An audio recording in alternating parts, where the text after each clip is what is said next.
back to another episode of Two Jobs and a Pro. As always, you got your hosts Kenny, Ryan, and Brian. Glad to have you guys back. Not only is it good to have you guys back, but it's a week before NFL and college football starts this week. So, that's the reason why we're having this podcast, because we're football fanatics. So, I am pumped up. And I already told Brian it's Roll Tide all day. Yes, I know I'm a Temple Owl at heart, but it's Roll Tide all day, every day. And old Saint Nick, I'm already putting this out here, pre-prediction. We're going to go ahead and win again, back to back. We think this will be the first time since 2012, 13, something like that, something crazy. But yeah, anyway, my guys, how's it going? I know I just took that over, but how's it going? It's fantastic. Dude, I'm so hyped for football. It's not even funny. Oh, my kids are going to hate me because...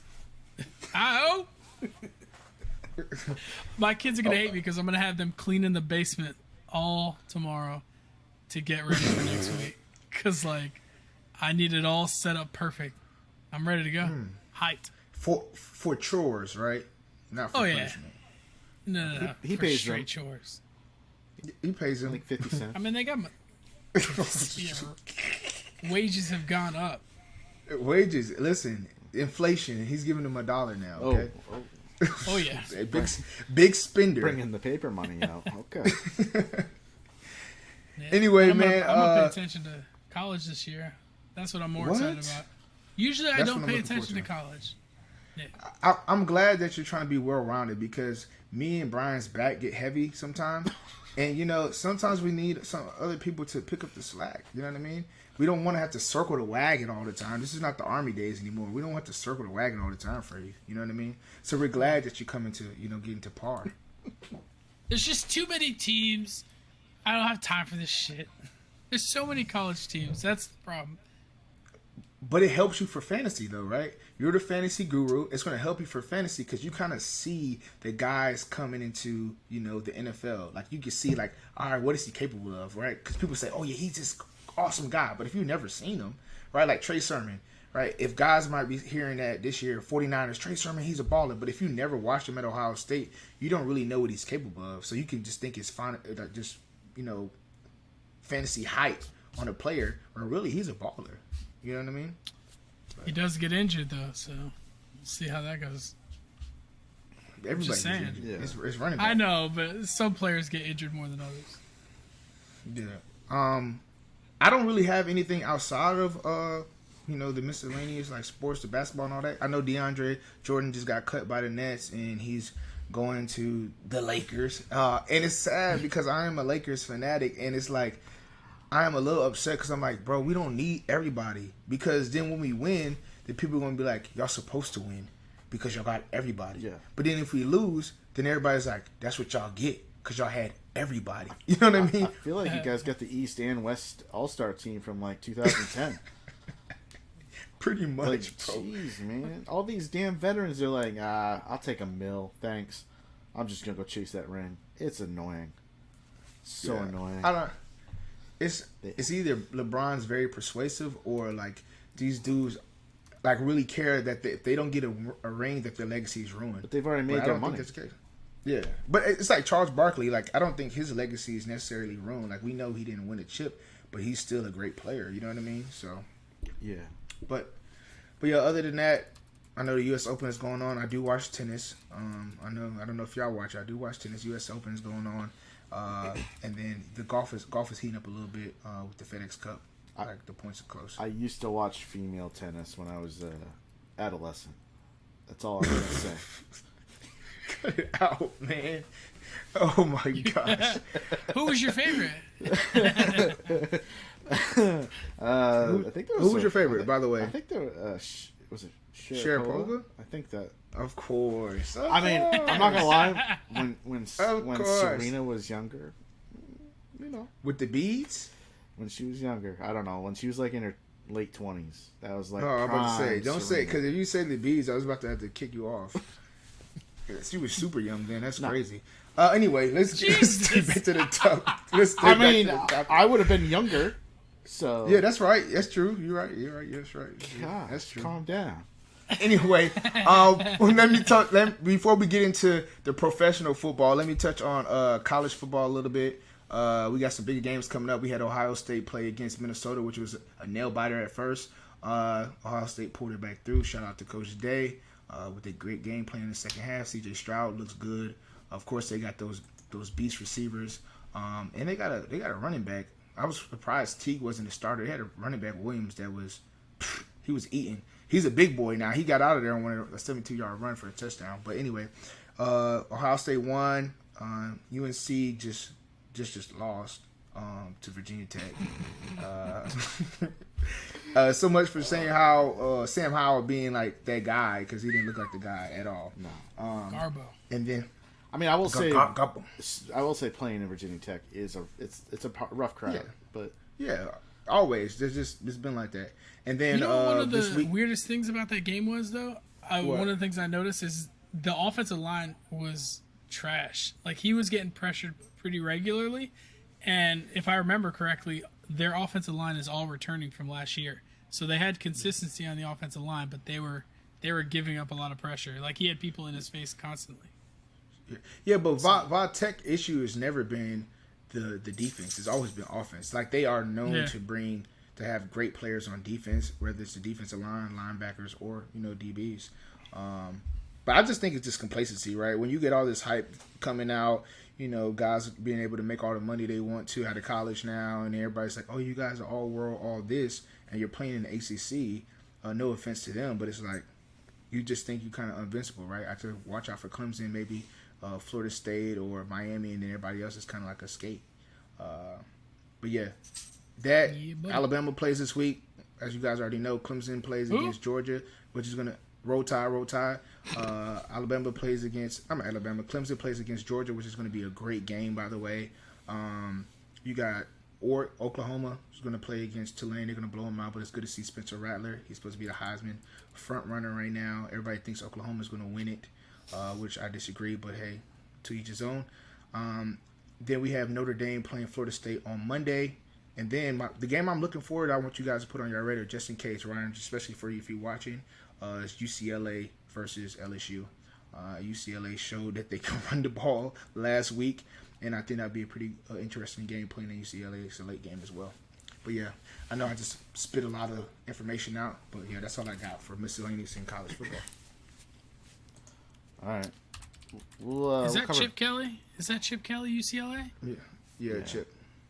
And my guy, Coach Fry, calling the offense. Good old Chip. Good old Chip. We'll do baseball real quick.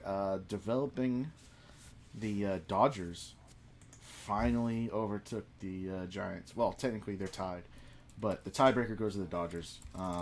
Head-to-head record is what they got.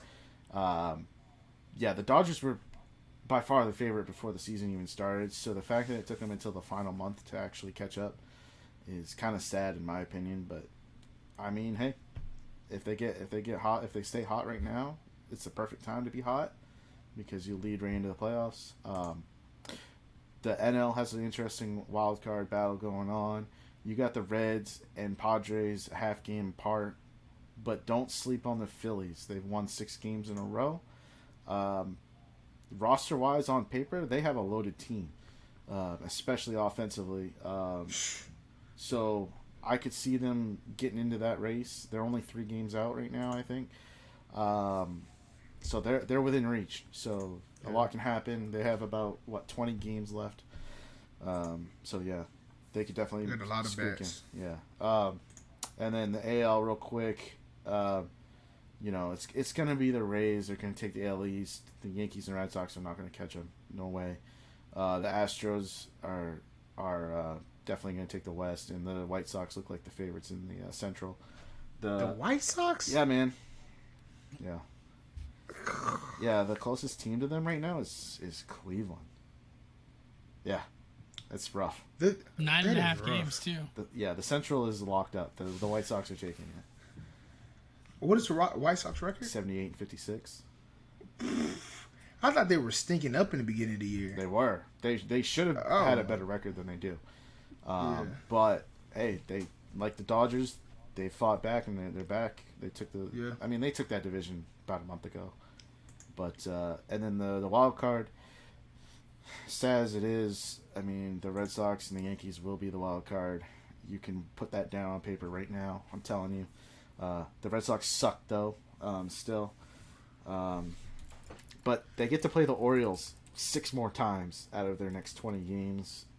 That should be at least 5 wins. So they only need to find 4 more to go like 500, and that will keep them in the wild card.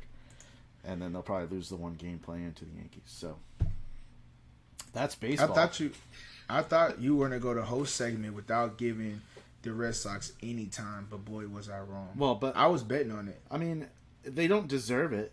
You're right, but they're still in it. That's the unfortunate part. I mean, hey, maybe if they find their balls in the next 20 games, maybe they'll make a little play. We'll see, but I'm not betting on it.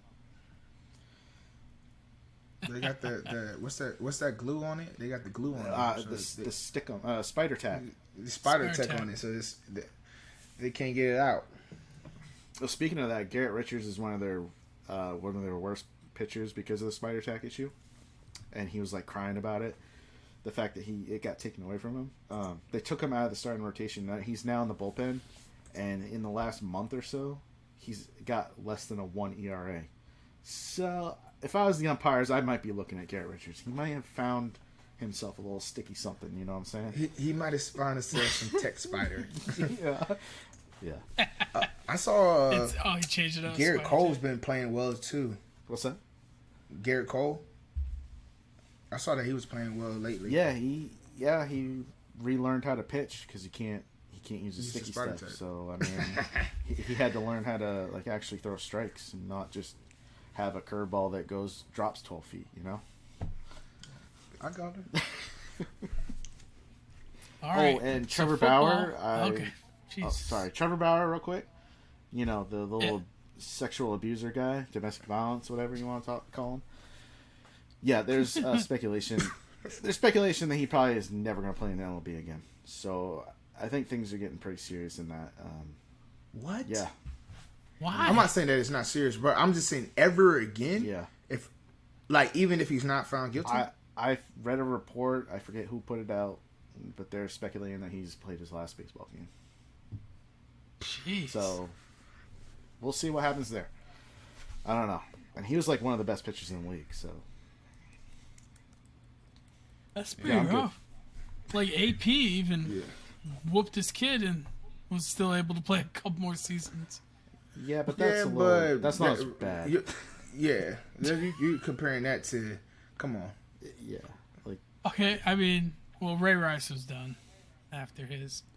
Well, yeah, I'm trying to think of like another player. He dragged his girl's Big body Ben's out still of the going. elevator. He didn't make that much money either. He only made $77 million. Well, yeah. Only. I'm talking about Trevor Bauer. Oh, yeah. I thought he made way more than that. No, he just cashed in.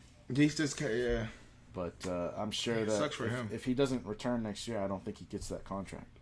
No. Because he doesn't get the contract because of like legal issues. If it wasn't legal issues, then he could get it. Right.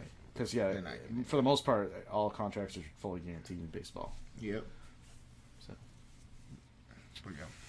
All right. I'm gonna give the big news for the NFL just so that Brian can get like his chubby out of the way. But Cam Newton was released by the Patriots. Said it's chubby. I'm dead. Look, I know he's been gearing this up for a week. He thinks he's like has a crystal ball because he called it last week that Cam was gonna get cut. He called that Sony Michel was gonna get traded. He literally thinks he's on fire. He's on fire. He did call go that. ahead. He did. No, I'll give it's him fine. credit. I'll give you kudos. to that because I forgot you did call that. That was tough. It's fine. Like, listen, like if I got a pulse on any team in the league, it's definitely the Patriots. I keep close tabs on them, and I feel like I feel like I like kind of understand Bill's way of thinking. Like, oh my, you know God. what I mean? Like, I just like listen, Mr. Cleo. man. I mean, we're gonna start calling you Mr. Cleo. I mean, This you guy call me listens to whatever a you want. 4-hour Patriots simulcast every day. I don't listen to the whole thing though. Not always. But how do you? I'm saying, how do you talk about the same team every day? You don't have 4 hours of news every day. Oh, well, so they bring... It's interesting. So the show that talking about, just so they get credit, is Felker and Maz. Okay? Yeah, we give y'all free promo. Yeah. They don't need it. They're the number one radio show in the afternoon across the nation. Okay? But anyways, they bring up the drama. So, like, they will talk about, like, when Brady was at having his tiff with Bill, like how it started back after the Eagles loss in 2017, and how Brady didn't want to be there then. Like, they bring up all this stuff. They connect all the dots, like, from all these different sources, and they just kind of bring it together. So that's how they talk about the same teams all day, every day.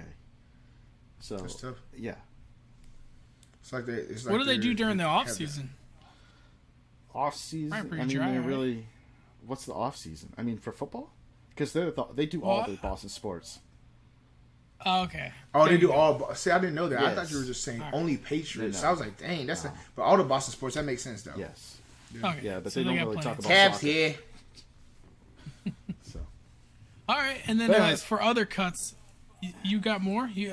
I'm sorry. Oh. Was your soapbox Oh. not done? Go ahead. No. We're Let's not hear- letting him go more. We're not letting him go more. No. No. I just I don't want I it. just I don't want y'all want to it. I don't know. want it. I just want y'all to know. That since I've been, as correct as I have been, that you should give me a little more leniency when I tell you that this Patriots team is going to be a playoff contender this year, or I should say, a contender in general.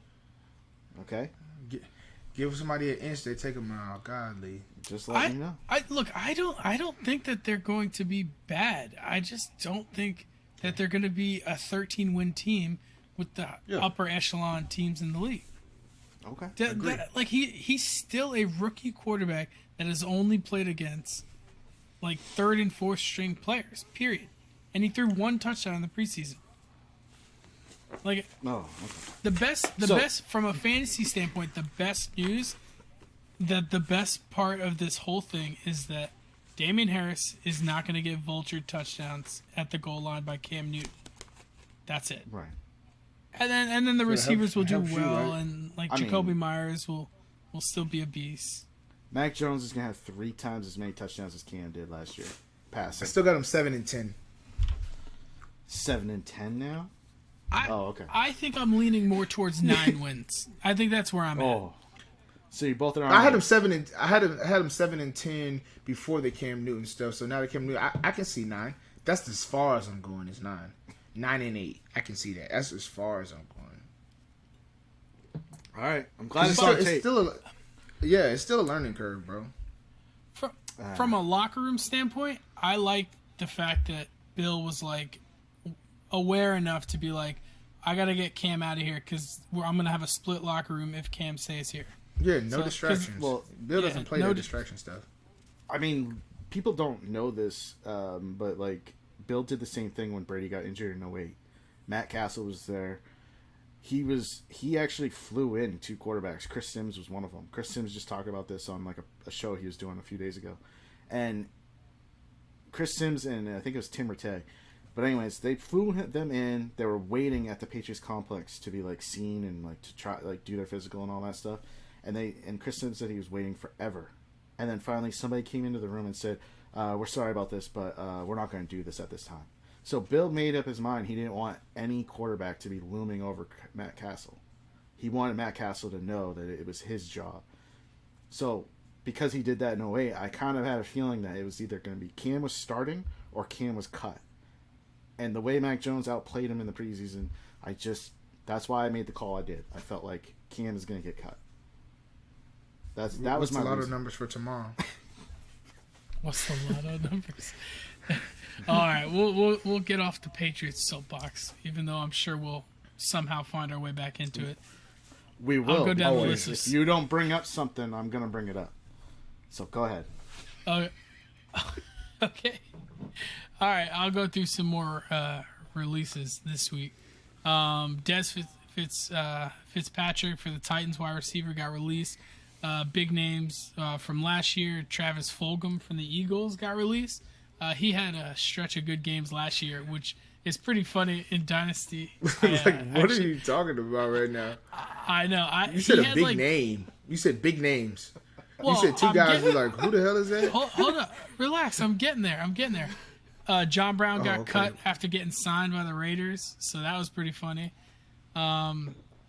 Kiki Cutie, I thought he'd make the team in Houston, which apparently they're deciding not to keep him, but I'm sure that's for like injury concerns because they don't have anybody but like Brandon Cooks on their team. Anthony Miller. Who else? Yeah, Anthony Miller.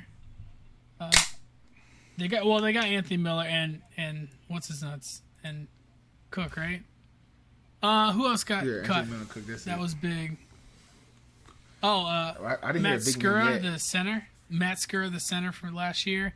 Devontae Freeman and Cam Newton. That's the big name. He's like the biggest one that got cut. What else you got for the Patriots, Brian? Because what do you want to bring up? I just wanted to say, rest in peace, David Patton. Oh yeah. He was Oh, in yeah. a motorcycle crash a day or two ago in South Carolina. He died. He was only 47, but people don't really know the name probably unless they're a Patriots fan like me or fans like you guys that like really follow the NFL. But he was actually a big part of those first 3 championships that New England had in the early 2000s. So he's Probably bigger than kind of Brady. like he's kind of like Julian Edelman. He's never going to be in the Hall of Fame, but he was really important to that team. So kind of like a really good player, but not quite great. Yeah. That's all I wanted to say. Yeah, I'm not talking about that. I'm going to hit on the Julian Edelman part. Julian Edelman is going to the Hall of Fame. Who are you talking about? I don't think he is. Yes, he is. I don't know. I'm telling you, if they're gonna say Wes Welker is going to go to Hall of Fame, Julian Edelman I don't is think gonna Wes go to Welker's Hall going to the Hall of Fame. of Fame. Okay. I mean, look, if they do, it's going to be years from now. Yeah, I'm not saying they're going to Like- be first ballot off the top. No, I'm not saying It's gonna that. be like- but they're going to make it. It's going to be like the guy from the And Cowboys. before T.O. It took forever. Whatever his name, Pearson. It took him like a couple decades to make it. I don't know. You know what I but they're going to make. Julian Edelman has made too many impactful plays and has came up big too many times to not be in there. And he has had great seasons. I know, but he doesn't have Right. the counting stats. He doesn't have all the big yardage and receptions and all that. He really only had I think 6 solid years. Terrell Davis didn't have it either. Well, hey, guess what? I don't think he deserves me in the Hall of Fame. So, Yeah, that makes but sense. that's We a made that discussion for argument another time. before, remember? We had that discussion. I just wanted to circle the wagon back. That's all I wanted to do. That's Hey, it. Dak Prescott's supposedly ready to go 100% for Week 1. Also, my Saquon quarterback. has Cap. Saquon it has a good chance to play Week 1. It's not going to be a lot of snaps, so don't go crazy. But if you drafted him in fantasy, you have probably no choice but to play him. So, good luck. I hope he does well. If you drafted him in fantasy, you were a complete DH. No. You had no choice. I'm not gonna. Or he fell to No, you you- at 12. Even if he falls to you at 12, I'm not picking him up Oh, okay. because Can I tell you why? Before we go into our great discussion or debate Yeah, let's discussion, hear the reason why I'm not picking him up is because they're going to cut his reps because they want him to be a long-term guy, right? They want to make sure he's their franchise guy. So this year he might only get 120 carries, 100 carries, right? And I know you're gonna be like, oh, I think he's gonna get more. But if he gets more carries, that's the Giants telling you we're gonna go get another running back. If he gets more than 120 carries, that's the Giants saying, all right, cool, we're done off Saquon. We're gonna go get another running back because they know you're not gonna go from having your knee tearing your knee to come back just like this. He's not AP now. I mean, Right, and AP had a longer recovery time, right? Like I'm talking about AP's injury happened earlier in the season, So did Saquon. so he had. Saquon When was, I thought Yeah. Saquon happened like week 4 or week 5. it was like week 2, I thought. But anyway, Oh, I didn't know. It was. Either way, early. right? Okay, either way, the recovery time that AP did was different progression wise than what we seen with Saquon. Like AP was already when camp time came, like, oh yeah, he's already ready, he's going, and then he snapped. But what you foresee with Saquon, it's as if his knee is not all the way healthy. It's like yeah, we're holding him back a little bit because we want him to slowly progress. But if he's ready, then why are you trying to make him slowly progress? Unless he's not really ready. I mean, The only thing I would say to that is the Giants did cut Corey Clement and Alfred Morris, so they're only carrying 2 other running backs besides Elijah Penny, who they're going to try and have him run the ball a little bit more as their fullback. But they're not carrying a ton of backs. They have this rookie Gary Brightwell and then Devontae Booker. So they opted to like not keep a lot of running backs on the roster because maybe they feel confident Saquon's going to be all right.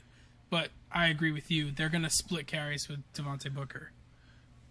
Yeah, but teams never keep more than 3 running backs. Patriots. Because No, the Patriots, true. who they have? They have JJ, They have 5. right? Stevenson, and then they Bolden. have James White, which is utilized as the a receiver running back combo. Then they have Damian Harris, right? And then they have Bolden, but Bolden is their special teams guy. I know, but Bill will put him in the backfield if he has to. He ain't scared. Yeah, if he has to, but for the most part, Bolden is what's his name? Strader. Slater. Should I say it right? Slater. Sorry, he's like Slater. I said Strader. He's like Slater, right? It doesn't matter what he does, everything else, but he's there to make sure that special team is shored up because Bill believes in that heavy. That special team is the third phase that needs to be completed, right? A lot of coaches don't believe that. They're like, oh, special team is good, but Bill's like, no, this is one of the most important things in my game plan. I mean, whatever, So, and that's you're not counting their fullback either. Bill always carries the fullback. All right. Just throwing that out there. There's also 31 teams left in the NFL besides that. So, anyway. I do want to say 2 more things though. One, Wayne Gallman got claimed by the Falcons. I know that's not big news, but from like a fantasy standpoint, the only running back on the Falcons is Mike Davis. So like, if you want like a back end sleeper, Wayne Gallman might be because he got. Hold up, sorry, I was getting a call. Wayne Gallman got cut by the 49ers, but they're deep at running back, so he was obviously going to get cut there. And so if you like late round, late sleepers that could potentially turn out to be something, Wayne Gallman. Stop shaking your head, Kenny. I'm sick and tired of your trash. You're not going to pick up Wayne Gallman. He is garbage. Okay, He's not better than Olsen. Look, he got cut. Olsen got cut. Oh my gosh. I'm He telling got cut you, from the Falcons? Since when? Yeah. Hold on. Where am let me I go. at? Yeah, because I'm about to say, I thought he was the number 2. Who? I'm pretty sure he got cut. Yeah. Andre Let me see. Olsen, released by the Atlanta He Falcons. definitely got cut. What the hell? And I told you, they picked up. up Wayne Gallman. Oh, and that's why. Because they picked Yeah. away, and I take back what I said. I am not on my P's and Q's today, ladies and gentlemen. I am wrong. All right, and then Listen, there's a another reason why name. Ryan leads the NFL conversation. He knows his shit. And another thing is He Royce does. Freeman got claimed off. If these people don't stop calling me, Royce Freeman got claimed off waivers by the Carolina Panthers, which is interesting because the Baltimore Ravens also put in a claim for him. So they were looking to add some depth at their running back position, but they lost out because the Panthers had a higher priority on the waivers. So So I what's don't that say think about Chuba? I don't think it's that. I think they just wanted a little bit more depth. Like, I think That's- Chuba's it's still the same the thing number both 2. ways. If you when it's said and done, if you got Royce Freeman is going to get touches over Chuba, okay? I know Chuba Hubba is a guy, he got speed and all that, right? But it's Royce Freeman. Royce Freeman is legit. And I'm so mad. Like, I can't. every I'm not team- talking about Royce Freeman. Every team is going to like when you. I know what you're saying, Brian. He's like, yeah, he's not it. I know that, but he's a quality number 2, though, right? He's a quality number 2. He's a Gus Edwards. He is a. When has Royce Freeman actually been given the lead role? Like, go ahead and eat. Never. Every time it was exactly. He's never been given that. Right? Exactly. But it's like, He was He was beat out all the an time. an undrafted guy beat him out. An undrafted Yes. so that doesn't rookie happen. beat him out. Well, So Victor Cruz beat people out when he was undrafted. Yeah, I mean, he wasn't beating out Oh. blacks. Like, he wasn't like... Okay. But if you're supposed to be a good, like, if you're really that good, you shouldn't be getting beat out by somebody who wasn't drafted. People get overlooked all the time. The reason why Philip Lindsay didn't get drafted is because he was a little. But when you get in camp and you produce, guess what? All that stuff goes out the window. He's producing. I mean, I get that. You're not gonna be like, hey. And they still gave him toes. Yeah, I don't know. I mean, I think Royce Freeman is probably going to be over Chuba, though. I do agree with that, but Yeah. I'm not saying he's going to come in here he's splitting time with McCaffrey. I'm not saying that. I'm just saying he's going to play over Chuba. that's McCaffrey's Like, that's it. backfield. Yeah. As long as they can give him the proper targets, for sure. But yeah, my bad. I just keep, No, I you're keep good, you're just good. fucking freaking. Sorry, Mom. All right. Go ahead. Let's get into the debate. We're good. We're good. Now that you're all right. fired up. Yeah, I'm fired up. I keep like taking over everybody's segment like bulldozing. Let me just bull in the China shop through here, through baseball and to NFL, and let me come with my non-understanding of what's actually going on today's day, because you're not on your P's and Q's, Kenny. But anyway, into the great discussion, great debate. So it's been a lot of discussions going on. Of course, J.K. Dobbins got injured last week, right? And you've been seeing a lot of things and people going back and forth. So the question this week that I have for you guys is, do you agree that starters should play in preseason games? Why or why not? So whoever wants to crack it off can do that. Yeah, they Ladies definitely first. should be playing. Thank you. Yeah, they definitely should be playing for the most part. So I'll caveat that with, if you are, Aaron Rodgers, maybe you don't need to take a snap in preseason. That's fine, because you're not really in a position where you're gonna be banging a lot. You're not hitting, so you don't need that feel as much. And you're a veteran who is established. You're one of the best in the league. You're gonna be fine. But a running back, they need to take some hits. They need to get the pad feel. It's a different mentality than practice. It's a different speed, everything. Even joint practices, I don't think are quite. I would assume, I never played it, but I would assume that they're not quite what a game is. I feel like guys just go a little bit harder in the game than they do in the practice. And honestly, obviously, linemen all play. They all play for the most part. I think maybe Philly only played their starters like the last week for like one series or something like that. But they might be rusty when they come out of the game. I mean, I understand they're trying to save them because last year they were decimated. But that's a position where they need to be hitting guys to really get that feel. So I think it's based on the position for the most part. I agree. The position argument. I'll let Kenny, because he seems like he's holding his breath, but I'm gonna let him chill for a little bit. Let him simmer in that. Let him simmer. Look, I agree. It should be position based. I mean, I'm not a head coach. They know better. They know their players. If J.K. Dobbins was gonna tear his ACL, he was gonna do it sometime this year. Like, it was gonna happen. Like, sometimes you see these like non-contact injuries where like something was going on inside their knee that was gonna happen, whether it happened preseason game 1 or regular season game 1.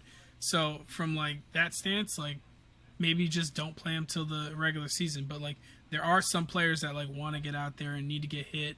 Then like, if they want to get out there, then let them get out there. But like, I don't know, man. If it's like high valuable assets like that, for J.K. Dobbins, he's a rookie. He's still under his rookie deal. Like, I'm probably playing him as well in the preseason and just rolling the dice with it. But like, players like that you're talking about where you have like a lot of money invested, one I'm surprised at was like Pat Mahomes was out here like rushing for like 10 yards. I get it. He's young. He's still spry, but like, you got like millions of dollars put into this quarterback. If he goes down, that's a whole season that like is gone.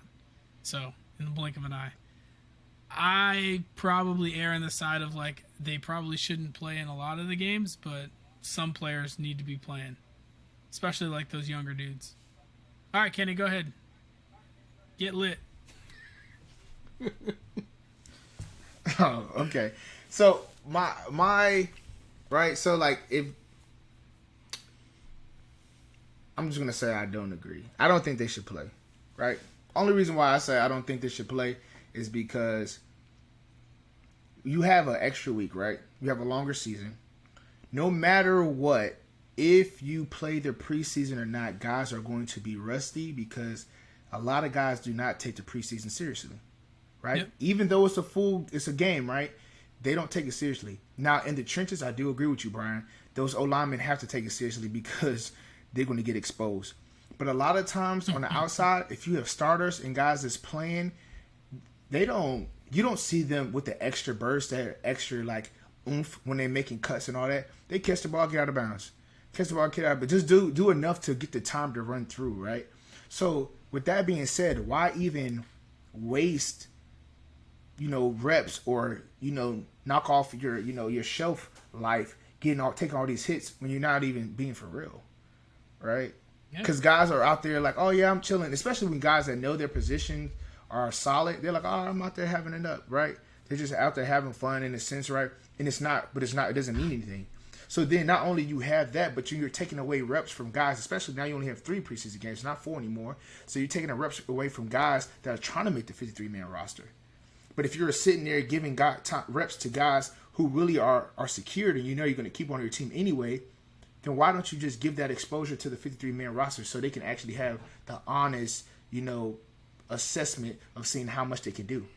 Because I would say that you got the first game, they're going to play like a quarter, right? The first game, the starter's going to play a quarter, right? Then everybody else trickle into 2-3s and goes, right? The second game, you're going to see that's going to be it's going to be just half and half, or like half of the starters play, and then the second half, the guys play. This is last year. I'm talking about 4 games. The third game, the starters mostly play majority of the game, and then the fourth game, the starters play none, right?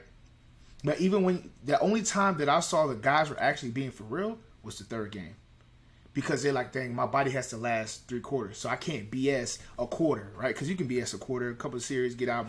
But for 3 quarters, you got to actually warm up. You actually got to prepare because you're like, I'm going to take reps. It's going to be on film. So if I'm looking trash for 3 quarters, then I could be on the chopping block. If you're not secure, right? Not guys with big contracts. We're talking about guys that are like veteran players. Yeah. So with that being said, I'm thinking like, why even waste the time? Because I know many guys that came out this year that were, COVID's you're already behind the ball on COVID. But without even COVID, 3 games, and when you're in practice, you're not getting reps. The bench guys are not getting reps, right? If it's 10 plays, starters is going to get 6. The second string guys are going to get 3, and then the third, fourth string they're going to get 1, right? And if you got 4 series, that's 4 or 5 plays. So you might get 2 plays and split with another rookie. And he gets 3 plays, and then it's like, all right, that's what we got for you. So I feel like it helps by you taking those guys out and not letting them play. It helps to get the 53-man roster more accurate in a sense because you can see the sleepers, right? Mm-hmm. Like I like how Bill does his, right, with Stevenson. He's like, hey, bro, you going to go out there and play. You go out there and play. And he got, 17, 18 carries, right? Eating 150, 160, like he was eating, right? So I don't know if it was exactly that amount, but you know what I'm saying? Like he had high volume, but he got the honest chance because Bill was like, all right, cool, we're going to just knock down and give you guys the chance. But other teams should have did the same thing, and I feel like they didn't. So that's why I feel like. But I mean, Bill utilized him basically as the number 2 running back, though, too. So yeah. I mean, in a sense, he was getting the reps of the 2s, basically. So he should have been getting a lot of reps. But I will say, I do agree with you a little bit in the respect of like the 53-man roster, like the lower tier players. I guess they're just trying to make the team. I get that, and which is probably why it was detrimental for them to eliminate one of the preseason games because really that 4th game was all it was your bench players. Let's see what we got on the back end.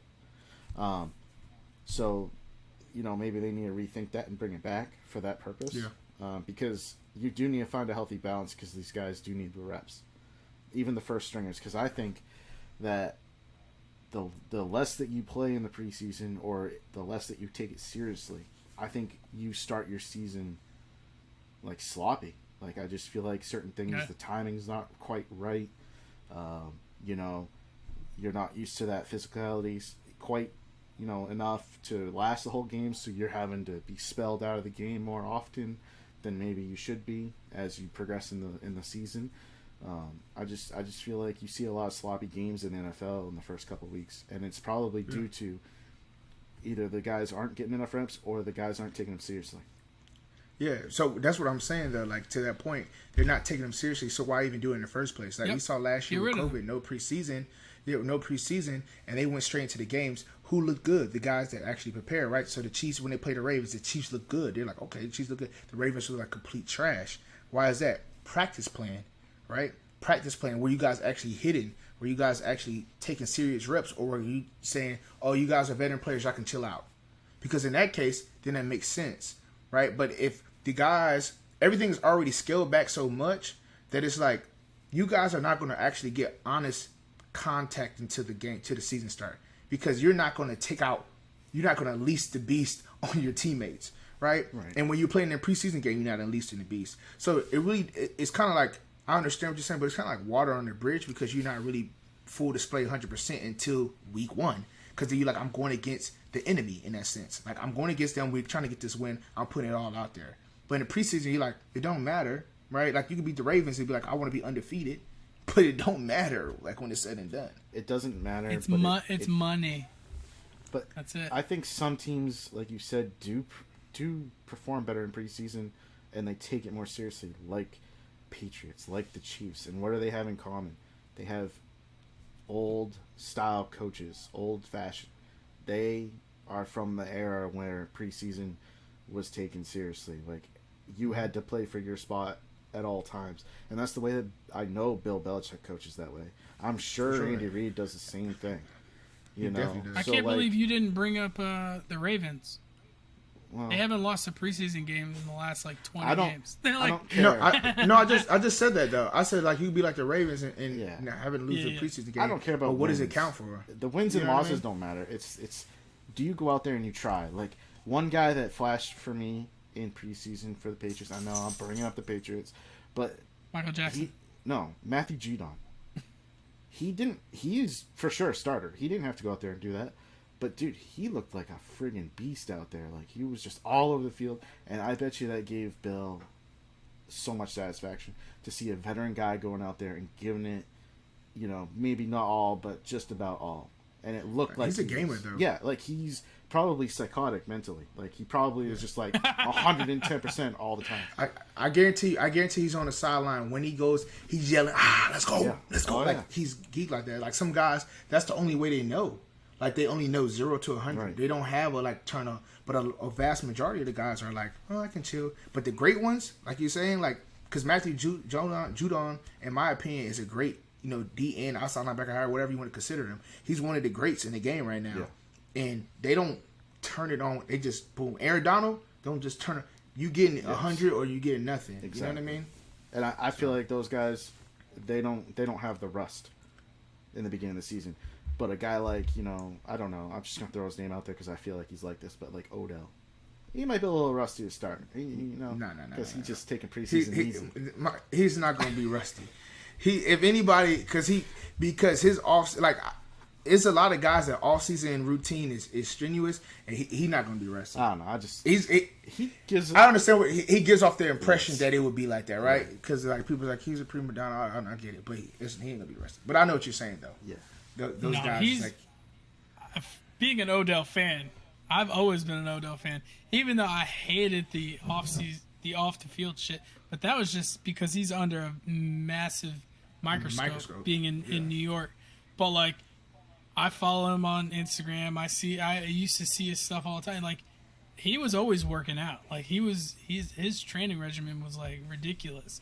Like, and he's like one of the most competitive people. The fact that he's in the sideline getting in fights with the kicking net, it means that like the dude is like hyped up and he's ultra competitive. So like if he was out there in preseason, he would go hard. Yeah, and that's the reason why, because he doesn't have a 50. He has a 0 to 100. And I told y'all, like, when he gets ready for the game, he's yelling. He's like, like you like, bro, you bipolar, schizophrenic, like what's going on? Like, that's how he is, right? So I know they were just saying, well, we're gonna hold him back because if we let him go in the game, he's like a wild dog. He's just gonna go hunting, and it's like, bro, this don't matter.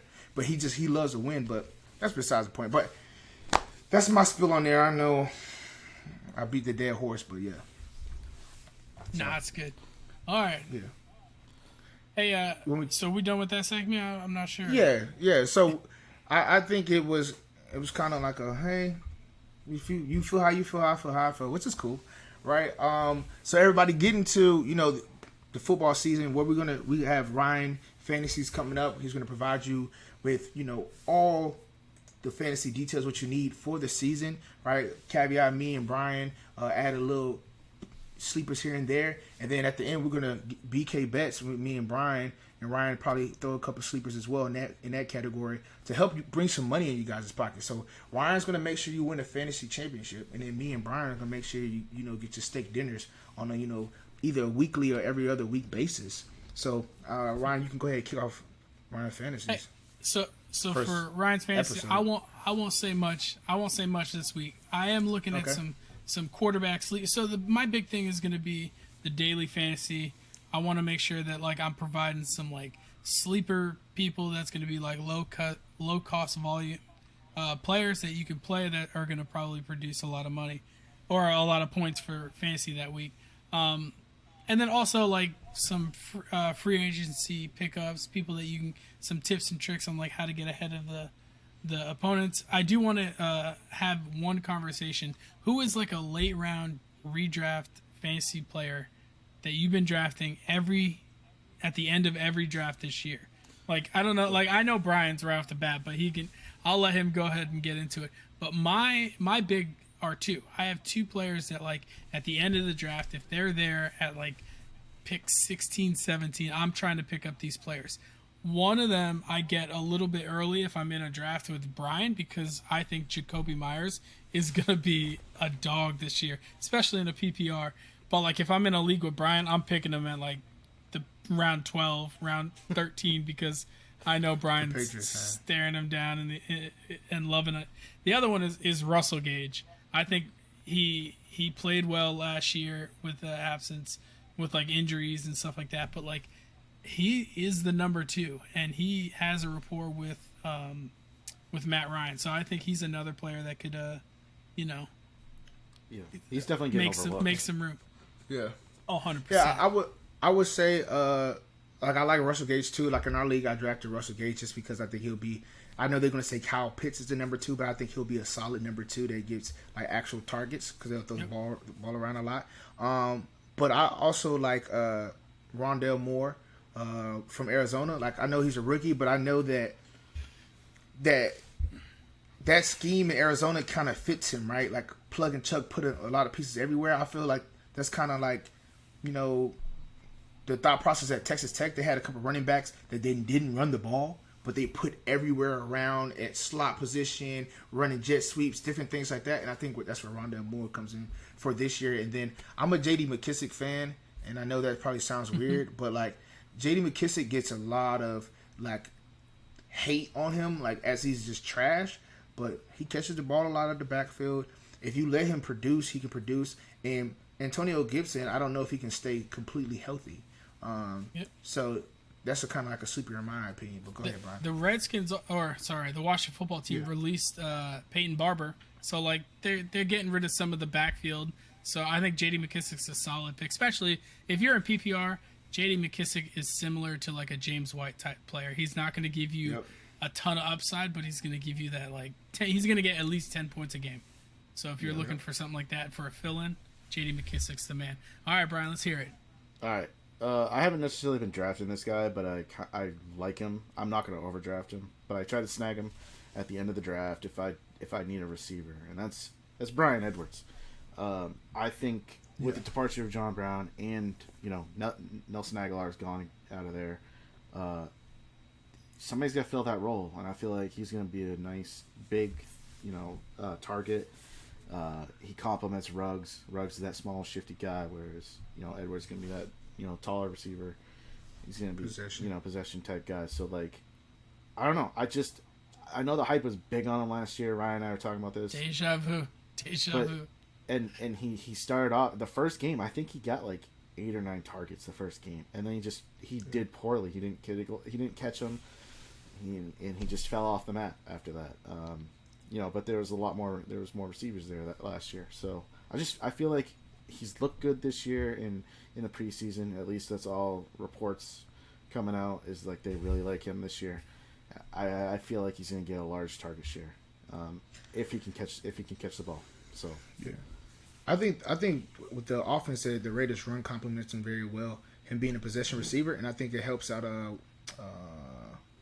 tight end. The tight end, I just went blank. Waller. Your tight Waller. end. My tight end Darren Waller. I think it helps him out a lot because he needs another guy that's consistent, right? Yeah. And I think it helps out both of them because if you got Waller, you got to worry about, and then Brian Edwards is sitting there being a possession receiver, running those digs, kind of like Michael Thomas type routes. I think that helps out and helps Henry Ruggs, who's going to take the top off the defense. So I like that pick as well. I didn't even cross my mind until you said that. So I appreciate it for this week coming up my draft picks. One more pick. If you decided to punt on tight end this year, the forgotten name is Zach Ertz. Everyone is just like forgetting about this guy. He's 30 years old. He played awful last year, but the guy's still going to be a big pass catcher for the Eagles. Yeah. And the Eagles don't really have a ton of stuff outside of him. I mean, they have Jalen Reagor, they have Devontae Smith, but that's a rookie and a second-year player that's like on the fringe of like getting cut if he has a bad season. But like Zach Ertz, I could see them featuring Zach Ertz the first couple weeks of the season just to initiate a trade with other teams. Yeah. But so I wouldn't be surprised if Zach Ertz comes out and gets like 7, 8, 9 targets at the tight end position. And he said that he's putting the issues and drama of the contract stuff behind him, which I thought was pretty funny, right? I don't know if that's a move by the agent, like, hey, be a team player so we can work something out, or if that's how he really feels. But I guess only time will tell in regards to that. So a big mistake people are making in regards to the Patriots tight ends. Jonnu Smith is not the tight end to take. When healthy, Hunter Henry is going to be their primary target. Okay, so I'm just putting that out there. Bill loves Hunter Henry. Loves him. So as long as he can stay healthy, that's the tight end to take. So just throwing that out to people. I mean, I probably wouldn't go after either one personally in fantasy, but, if one you're going to take. Yes, if you're going to take one, I'd take Henry. Because Mac Jones just doesn't have a great history of throwing to tight ends, but hey, anyway. What else you got, Ryan? Or is that it? BK, that's it for fan. Next week when we do our episode, I'll give some of the FanDuel, DraftKings players and potential waiver wire pickups. Yeah. So then for BK bets, man, all we're really going to do, Brian's going to kind of spearhead the NFL side, and I'll caveat a little bit on that, and then I'll be doing the NCAA side, and he'll be, caveat on that as well. Trying to put picks together to win you guys money. We'll probably put a couple picks together as far as college and NFL just on 2-day things just to give you the best odds possible.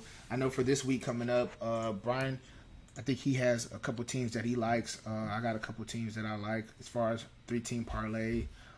That's kind of what I suggest if you guys are out there making bets, because that's the best odds, 3 and below. So my picks, I got Oregon at 20.5, so that'll probably be minus 21 tomorrow. And then me and Brian both love Penn State. He likes Penn State big to win. I think what's the odds, plus 180 or something like that? Have it up. Hold on. Yeah, it's plus 180. Yeah. We have plus 180. I got Penn State with the points because I've learned my lesson over the years, right, to play more safe. So I got them with the points. I do like them to possibly win as well, but I like them with the points at 5.5, and then Georgia Tech at minus 20 for a solid 3-teamer. I think if you put that in, that you have a good odds of doing that. And if you're feeling a little risky for the biscuit, you can push it up to 4, 5, or 6-teamer. If you do a 6-teamer, you can just add those same 3 teams with Florida at minus 23, Alabama at 20.5, which I know Brian freaking hates. But that's how I feel in that one. And then Georgia, I like Georgia tomorrow at plus 3. And if you're really feeling risky, you can take the money line. I think they're going to have a good season this year And I like what they're bringing back. But Brian, what do you have to add to that? Yeah, like you said, Alabama. I think Alabama's going to win, but I think they're going to play a close game. It's the first game of the year. It's kind of a trap game. You know, it's opening the season. Is, you know, sometimes you come out a little rusty, and I think, you know, and Michi's hurt right now. He's got a bum ankle, so he may or may not even play. And if they don't have him, man, like that spread is too big, for sure. And like, listen, they lost Waddle and Smith out of that offense. I mean, I'm saying they're still going to be one of the top teams in the nation, maybe the best. We'll see, but they're not quite the powerhouse that they were last year, in my opinion. I think that they're going to have closer games this year than they did last year. So it's just too big of a spread for me. And then, that was the only one that really. And you mentioned the Penn State one. I think Penn State's going to beat Wisconsin. Wisconsin's a fraud team year in and year out. Yeah. They just don't live up to the hype, man. Penn State is well coached. I think they're going to take it. So, I like that. I mean, and then for NFL, I'm going to wait until next week, just because we're a week out.